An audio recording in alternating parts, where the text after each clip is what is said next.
This is the Parents in Sport podcast. Amazing guests, honest conversations, topics that matter.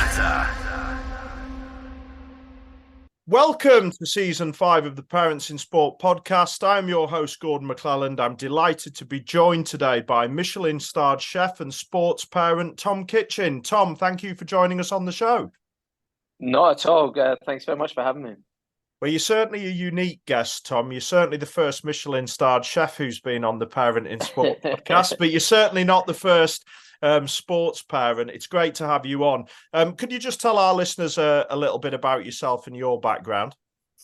Yeah, with a name like Kitchen, you could imagine when I was at school, I said I was going to become a chef. It caused much laughter, but I guess in a strange way, I kind of had the last laugh. Going back to, I started washing the dishes in the local pub when I was like 13, 14 years old to earn some pocket money.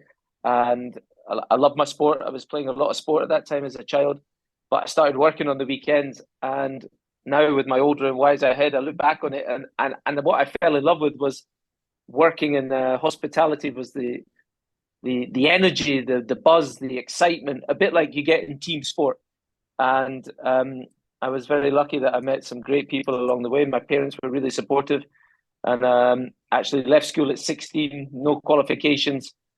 Was set off to become a chef, and I've done all right, I guess. I've prided myself on working for what I class as some of the best chefs in the world. Started at Glen Eagles Hotel in Scotland, which is a very famous, prestigious hotel here in Edinburgh, in Scotland.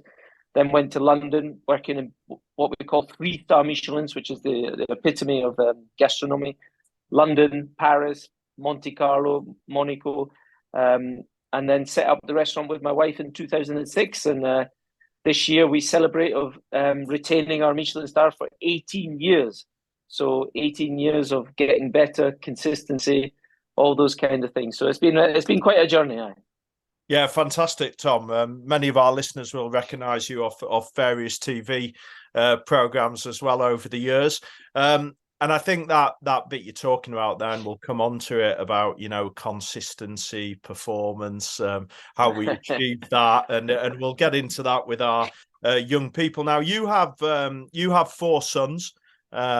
Couple of teenagers and a couple of younger twins, and we're here to talk about sports parenting to start with. And you've had quite an exciting journey so far with your 4. So, how's that been to date? But the sports journey with the children has been, it's just been such a joy. It's been such a privilege to be part of it. Our oldest, is 16 next week, so he's at a different stage now in his sporting career to our young twins who are 10 and, just having the absolute time of their lives, doing their sport. And, that's all that matters. It's been an incredible journey. It's been I'm sure you hear a lot, the word roller coaster, emotional roller coaster, highs and lows. We've been through it all, it's wow, but I wouldn't swap it for anything else in the world. It's brought so much joy to our lives, and but challenges as well, absolutely challenges as well. And presumably, Tom, a bit like our family, you work and you watch sport with your children, and that's about it for the week. That is all I do just now. Literally, cook, restaurant, drive to sports, watch sports. Come on, it's absolute madness. And you can imagine. Sometimes it's really challenging. It's nonstop, 24/7. Yeah, absolutely. I mean, many will be describing us both as very two-dimensional, but I'd like to challenge people to find the hours in the week to do anything else. And when your wife's in your ear, we haven't had any family time. You're like, I get that, but what do you want to do? Because unless you're actually in the mix of it, it's very hard for people to understand what you are doing with your children and the sport and the commitment that you have to give. And then you've got to, be a dad, be a husband, and run businesses as well. It's quite something. But we're not crying. We're not crying. I'm not crying about it. It's absolutely phenomenal. No, absolutely not. I'm certainly not crying about it either. There's some brilliant moments in there. It is interesting when you're out talking to parents. We obviously managed to talk to thousands across sports, but they do struggle with those challenges, the balancing of time, of logistics, of work, of getting the kids there. I mean, you're lucky your four are all still are all involved in sport, but then you've got some families where there's maybe a high performer and the other one doesn't do any sports, so there's guilt about going off. So you've got all of these things going on, and I always say to sports parents, look, let's just keep looking ahead, because I think if we look back on it and thought, what on earth were we doing in terms of the sheer volume of time, and as you say, people who aren't involved don't get it, but we know how much value it adds, don't we? Massive value. It brings so much to our lives as a family, and I totally get that. I do feel that we're fortunate in our family that everyone is so involved in sport.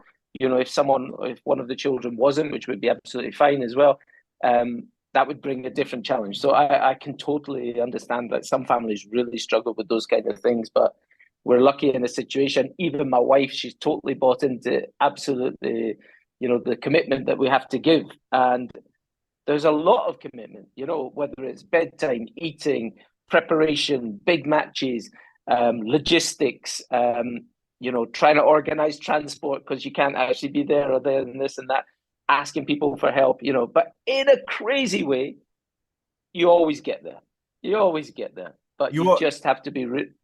You always find a way, don't you, Tom? You always find a way. You always find a way. Yeah. That's a big saying in our house, and it's the most hated saying from my two children. Whenever there's just find a solution, whatever it may be. Find a solution. Find a way. Yeah. And I think as you get older, you start to understand that. And it's exactly the same in business as well. You'll find a way. Someone wants to leave this. When I was young, I used to get really, what do you mean you want to leave? I say, okay, fine, but where are you going to go? What are you going to do? That kind of thing. So yeah, we find a way. I think there's definitely an experience element there that the older ones listening to this call will certainly be able to relate to. What have been the best bits for you, thinking back over the years? Obviously, it's still going on. What do you think you've enjoyed the most about being a sports parent?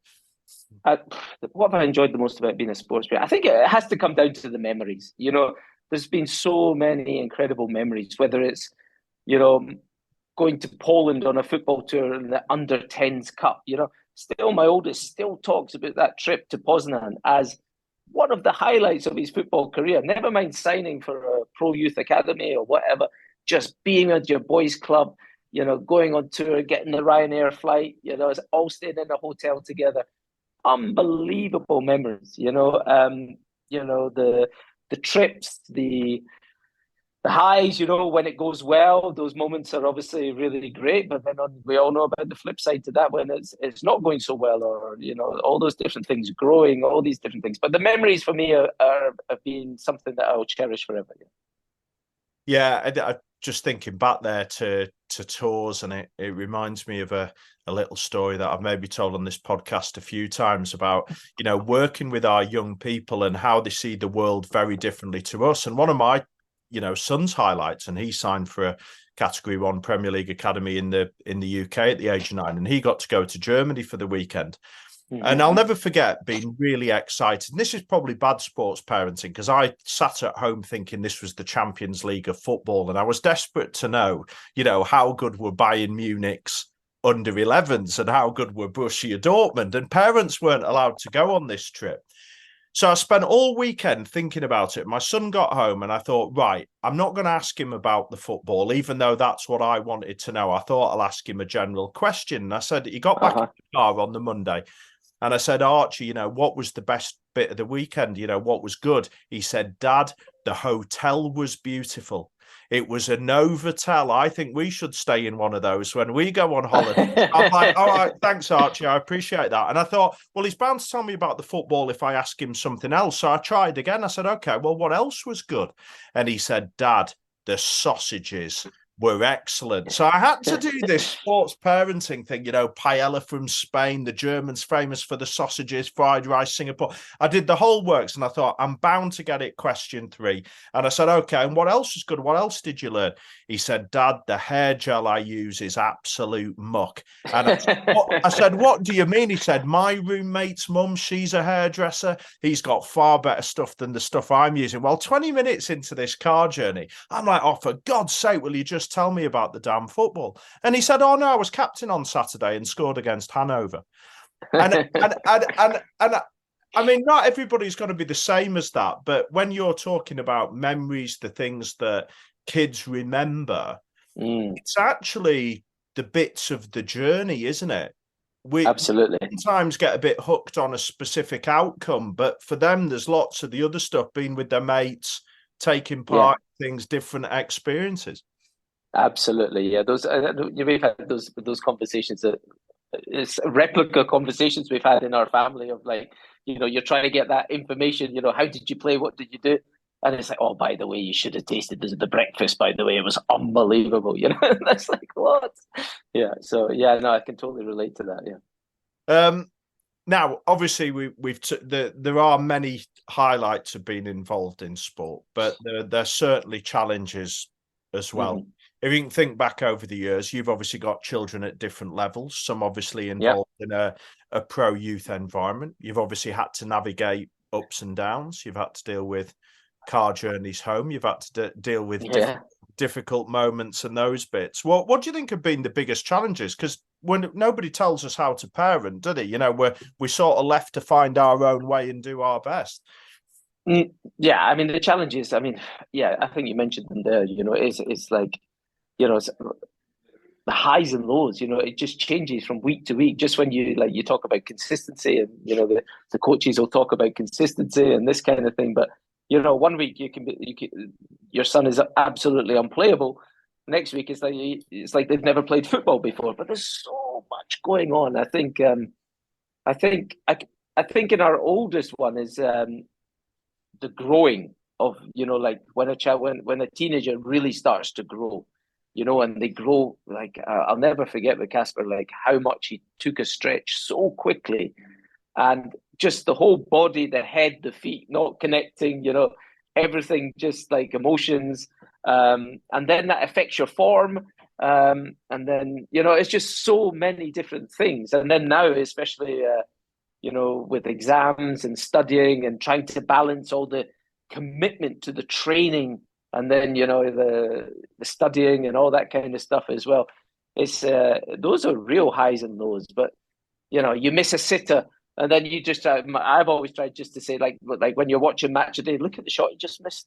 Like, it happens to everyone. That's Premier League footballers. They miss open goals as well. It's not just the, boys club as well. It's about the reaction. It's about the, how can you react to the different situations? So it'll be no different to any other parents. It's just being there to support and the highs and lows and just try to keep a happy medium, and as a parent, try and not get too high and too low with them, Yeah, and I think that's the good advice. They're not trying to get too high and too low and keeping it balanced. And you get people who band around.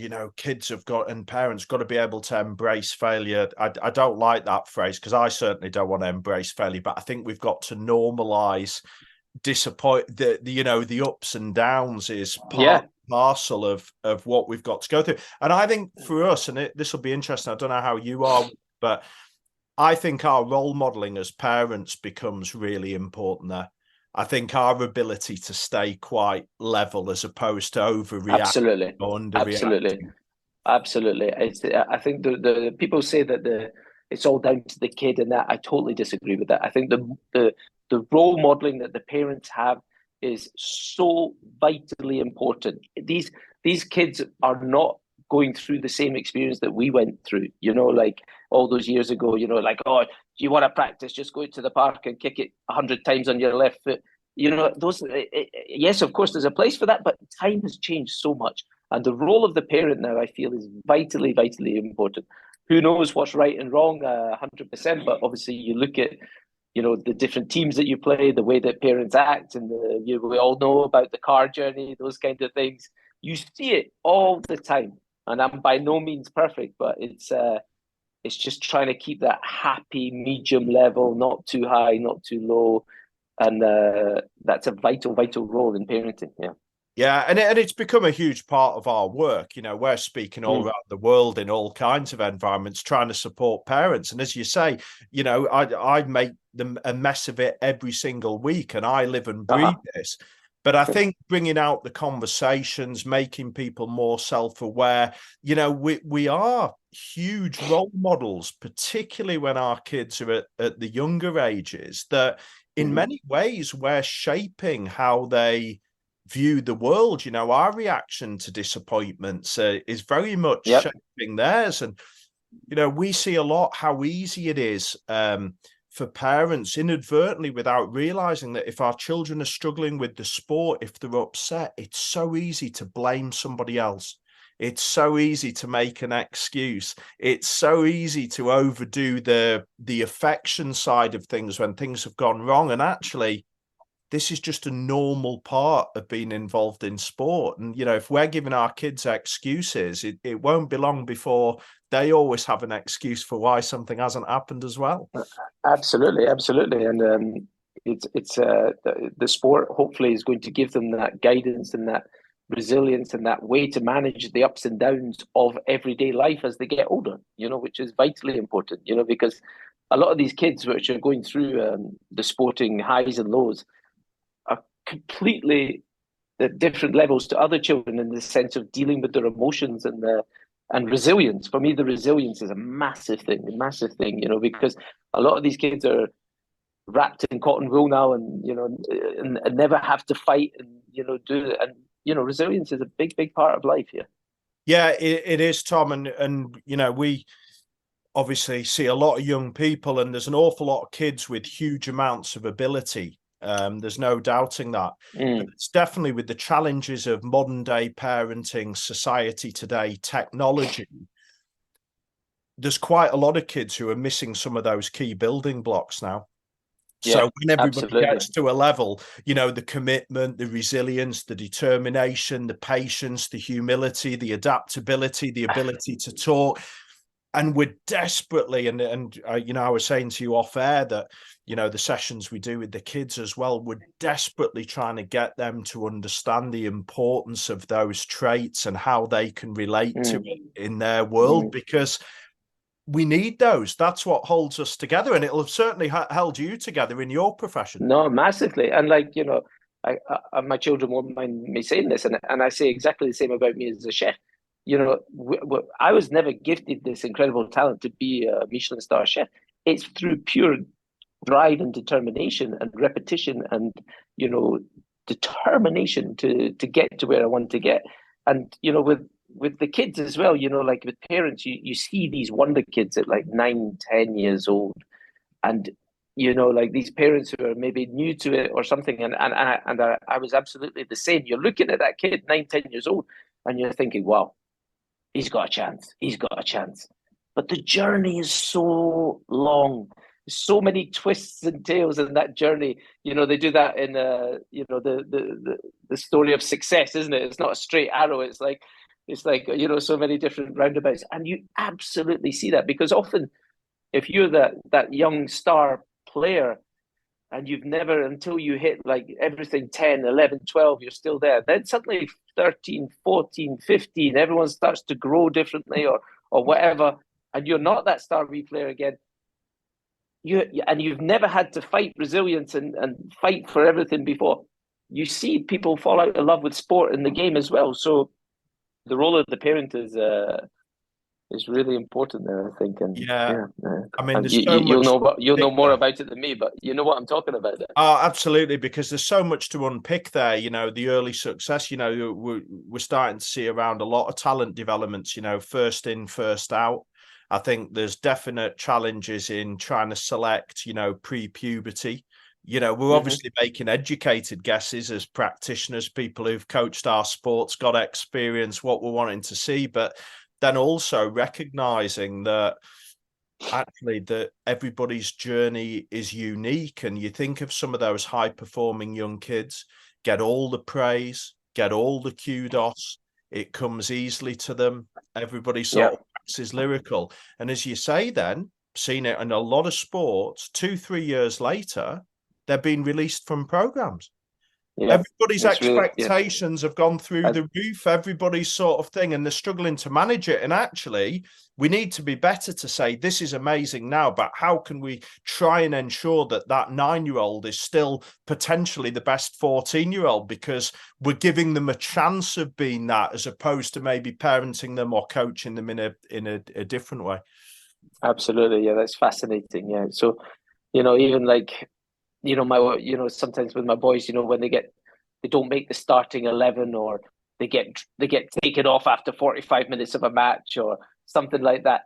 Those are really big moments. Because those are the moments that, like, hopefully fire the engine, to say, like, instead of feeling sorry for yourself here, pal, this is like, how do you channel this and, get back in that first team, or, instead of, like being upset, just like take it on the chin and support Johnny when he scores the winner if you're the substitute. Being in that, having that kind of team mentality, but at the same time, having that, personal desire to get back in the team, and hopefully fuel it in the right way. Yeah.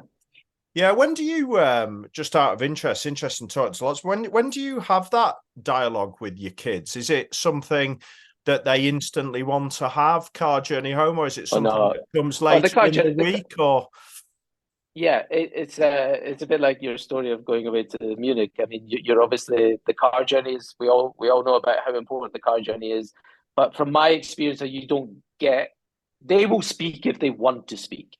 Do you know what I mean? Like, if you try and force it, there's absolutely, all you get is a grunt and a no, yes, whatever. Okay, pal, no problem. It takes a little bit, like they go home, they have the shower, they eat something, they have their sleep or something, you play their Xbox, and then, oh, Dad, by the way, like, so there's little dribs and drabs. And, from my experiences, you're so desperate to get that information. What did the coach say? What this and that? But they'll tell you when they want to tell you. And sometimes it takes a week. And it comes at the most random times. It comes at the most random times. But when you just get that little nugget, you're like, okay, got you, this, that, And so it's through experience. And I say that now with having a bit of experience. I mean, looking back, I would have been that parent, like, oh, come on, what did the coach say? How was it? How do you think you played? Did it, and it just doesn't work. It doesn't work. No, and do you know what? It's quite nice, this. I'm sure there'll be lots of people listening to this show who'll be like, oh, Tom, thanks for saying that, because I do sometimes think we go through these things on our own, and our ability to share like you have. Yeah, of course we have. We were all overly involved and wanted to ask questions and get information across and give feedback. But actually, when your kids get to becoming teenagers, it probably couldn't be any worse approach. You need to completely almost unravel that. That's a complete, when they come into that classic teenage mode, it's a completely different ballgame. Our youngest is still, like, so one coach once said to me, listen, you will never enjoy your football. For your listeners, football's the sport that my boys play. You will never enjoy your football as much as when you're playing 7-a-side at boys' club. Do you know what I mean? Because that is the epitome of fun, friends. It's like a basketball match, a 7-a-side football match. It's the end-to-end goals, this, that. You wake up in the morning, you're so excited, like, it's absolutely priceless. So yeah, the differences in the parenting from the different age levels is quite something. Yeah, it's quite something. And but all as enjoyable as each other, just very, very different. Yeah, and it's massively tough. We had a motivational interviewing expert on the podcast a couple of months ago, which was really interesting, about talking to teenagers, because there are times we want to have difficult conversations with them. Yeah, sure. But actually, we maybe force the time that we're going to have that. And actually, her advice was, no, you say to your kids, we are going to have this chat at some point, just to let you know it will happen. We'll have it when you're ready. And they do. The kids tend to, as you say, they then come back and know that conversation's going to happen. But she was also brilliant in getting us to focus on some of the strengths of our kids and the things they do well. I think it's very easy with our sports parenting to look at things that we need our kids to improve, or weaknesses or things they haven't done. And actually that's got to be really well balanced with, actually we should also be picking out the things they do really, really well, which naturally doesn't come to some people. Certainly didn't come naturally to me. No, absolutely. I think you've hit it spot on there. It's so very different. But I love that what you said there, like, you know, like with a teenager, you're going to say, listen, we're going to have a conversation about this, but I want you to start thinking about it, because it's like dropping it in. You're dropping in the idea that we are going to have a conversation about this. We need to talk about it, but we'll do it when the time's right, because they will start to think about it, and you will hopefully get a better result for everyone. Yeah, absolutely. I mean, it's fascinating. I will get some great guests on here. Now, this is the big question for me, because I've been to your restaurant many years ago. For me, Michelin-starred cookery is the epitome of high performance. I was very fortunate last year to have been bought a gift from somebody I'd coached many years ago, who sent me to a 3 Michelin-starred restaurant the day after it had been awarded it. And I sat in the dining room. And I just thought, God, I'm involved in sport. Everybody bangs on about high performance. I should write about this experience, because watching them move around the dining room, watching the attention to detail, watching the understanding of everybody's role within that environment, everybody bringing it together. And as well as the food and drink being unbelievably brilliant, which of course it was, that was a sheer joy of watching high performance in action. Now, you work in that sector, you work in high performance, and you are high performance. Do you think that has maybe had some positive, negative implications on how you've parented your kids, in so much that, you know, they don't need to be high performance 10-year-olds, but you know, there's some messages that you still need to get across about life and the world? Yeah, I'm not going to sit here and say that it's not influenced the way I am as a parent. You know, the way that myself and my wife as well is exactly the same. She's exactly the same high performance as myself, and everyone in my business. That's why we are. And I've talked about this like numerous times, and I've got so many. I'm lucky that I've got people who have reached incredible levels in the sporting world. And when you actually talk about that, it's very similar. It's very, very similar, the two worlds, when you bring together, because there you are, you're sitting in that 3-star Michelin, and you're looking at the incredible service, the decor, the food, and you're like, wow, look at this. A bit like when I look at like someone reaching the extreme levels of high performance sport.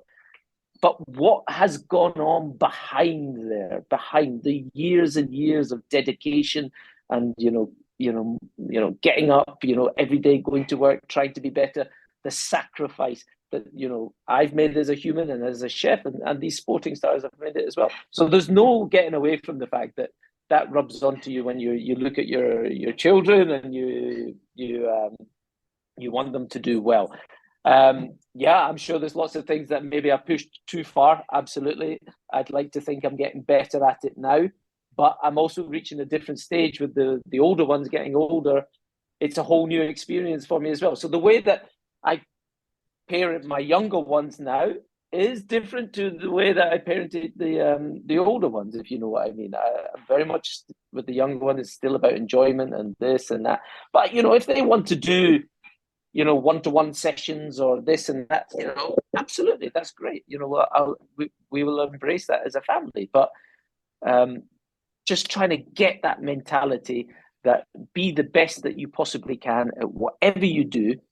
And hopefully, we all know how hard it is to become something in sport, but hopefully you take that on to life as well, because if you take that mentality on, I always say to young people, I don't care where you come from, what your qualifications are, it's all about attitude, desire, can-do attitude, being early, working hard, not looking at your watch to go home, being interested, glint in the eye, and you will go far in life.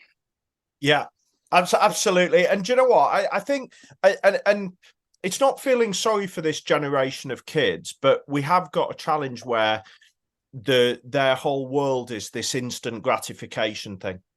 Because we also know that, yeah, as you say, to be good at anything takes time, dedication, commitment, patience, Absolutely. everything that goes with it. And that's not going to change.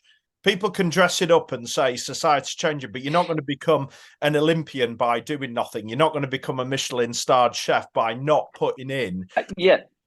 the hard. And I think it's really important as well that we don't live in, like, I come from a very old school background of chefing, like where it was like the SES. It was tough. If you didn't like it, there's the door, F off. Do you know what I mean? Like, it was like that. We worked extremely long hours. We got bollocked. It was like the army. It made me a very strong individual. Like the thickest skin. Like, let's go. Obviously, this is a different generation that we work in now, but there needs to be this discipline as well. There needs to be people. You need to be able to tell people this is right, that's wrong. Yeah. And with the kids, I'm pretty honest with it. Like, they say, Dad, what do you think? I say, sorry, pal, but I don't think you were at the races today. I thought that was, there has to be a wee bit of like that. I don't think it was good today. I don't think that was the best performance, but you know that yourself. I don't think you were giving 110%. You were up a bit late last night. I don't, like all these kind of things. I still give that. And I think that's important because, yeah, everyone's individual. You have to treat everyone individually, but that little kick up the backside sometimes now and then is still very much needed in my eyes.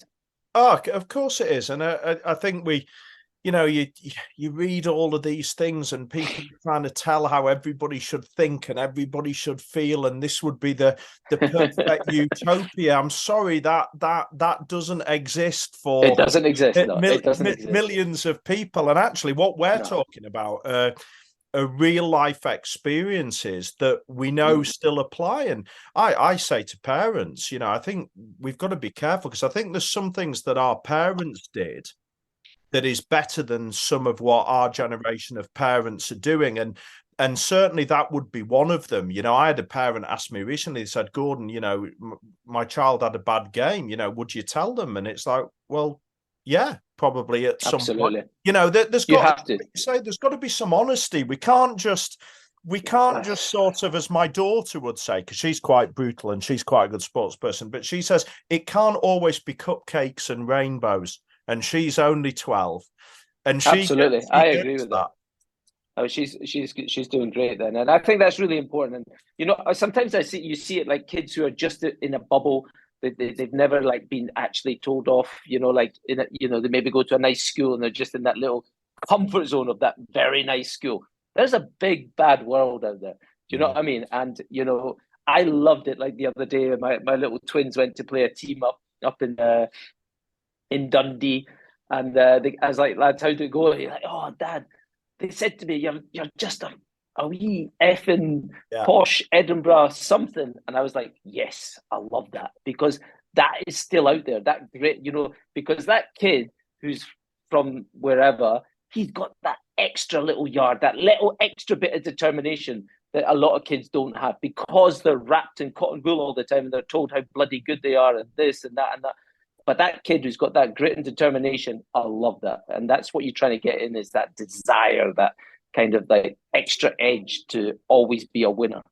Yeah, and I've been really, not necessarily good with my kids, but I've got mine out into the real world from the young ages. There was no way they were going to be wrapped in a lovely ball of privilege. It was like, no, you get out there, you get out there and scrap. And definitely one of the best things we've ever done. Because I think also what that also does is it means then that they become really well equipped to also get on with everybody, to understand the world in a much bigger place. As you say, you're out of that bubble, aren't you? But something my wife and I pride ourselves on, and we were trying to create children who can go into any walk of life and be at ease and handle themselves. For me, that is a beautiful gift to give someone. No one is better than anyone else.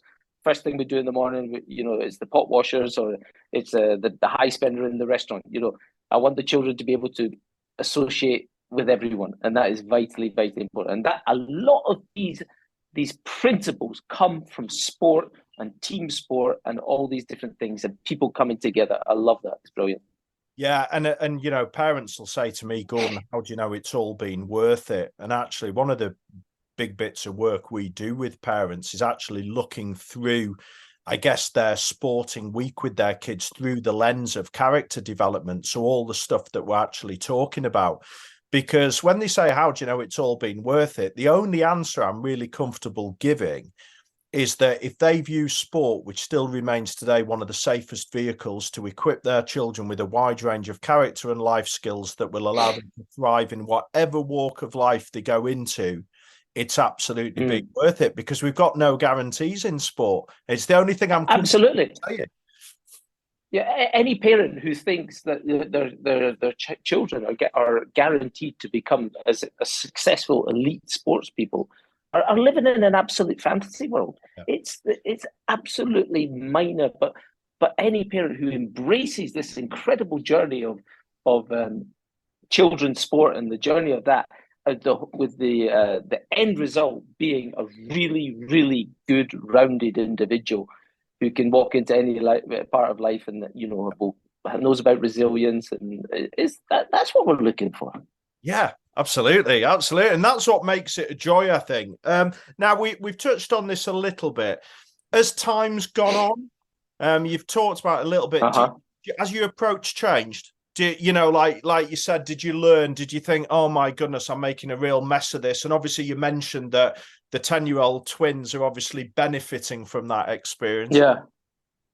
Well, yeah, absolutely. It's completely changed. I mean, you know yourself, like, when you're well, take football, for example, we're talking about, you know, you're at that stage and you join a football club, a boys club, and everyone's mixed together, all abilities, and then suddenly they have to be graded into ability teams, okay, which is obviously a big thing for parents. And when it was our first child, he managed to get into the top team, and he was in the top team.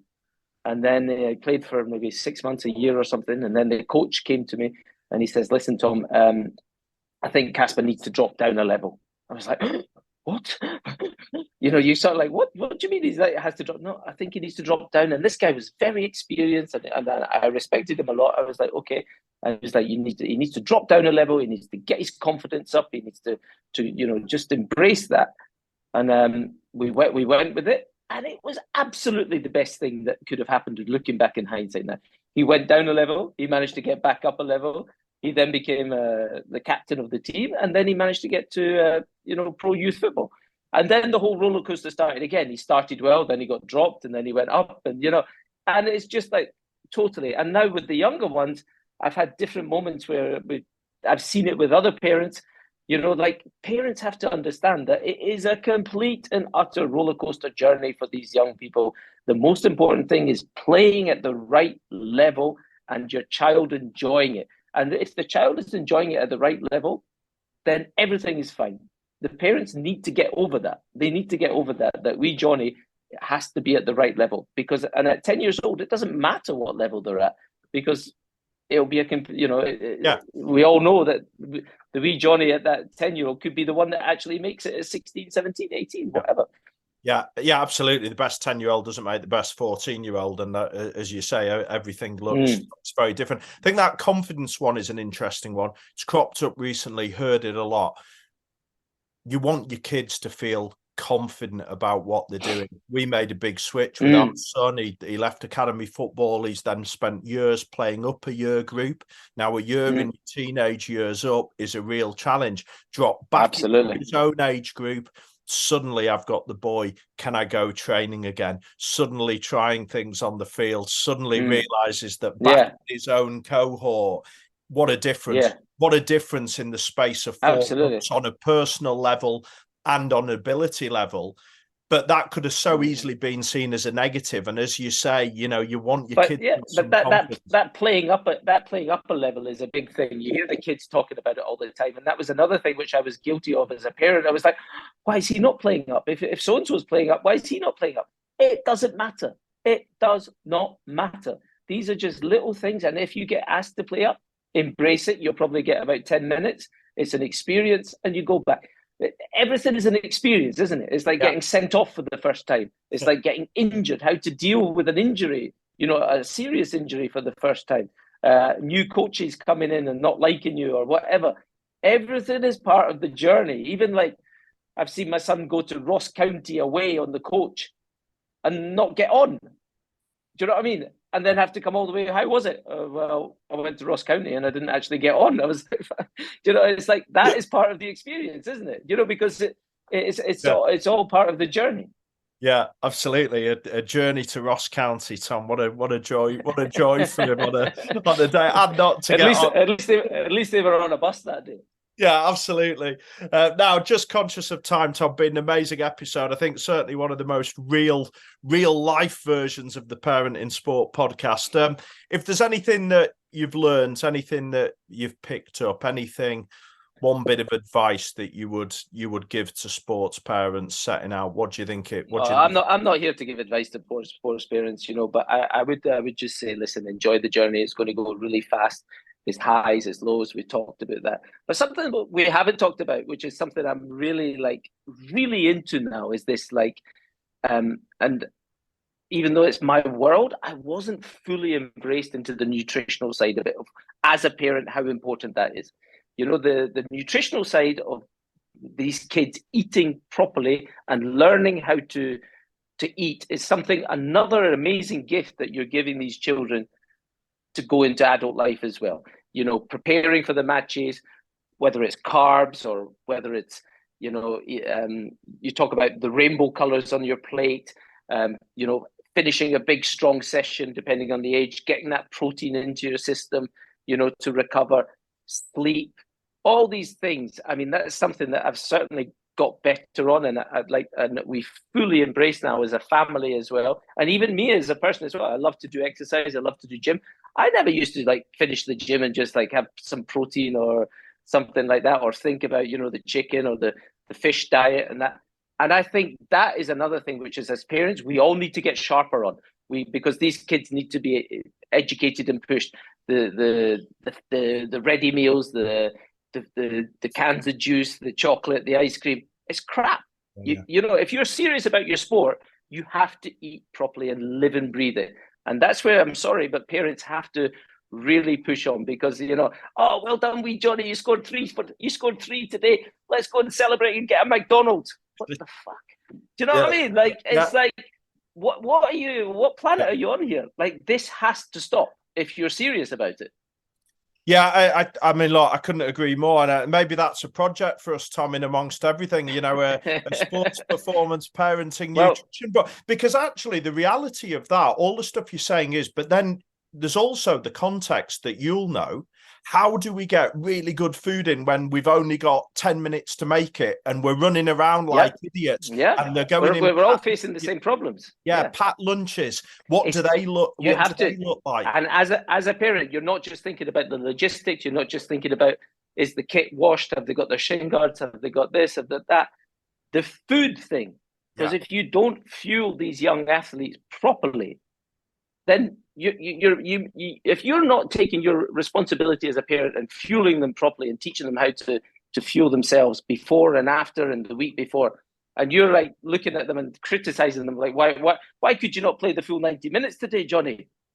Well, if they're not fueled properly, they've got no chance, absolutely no chance.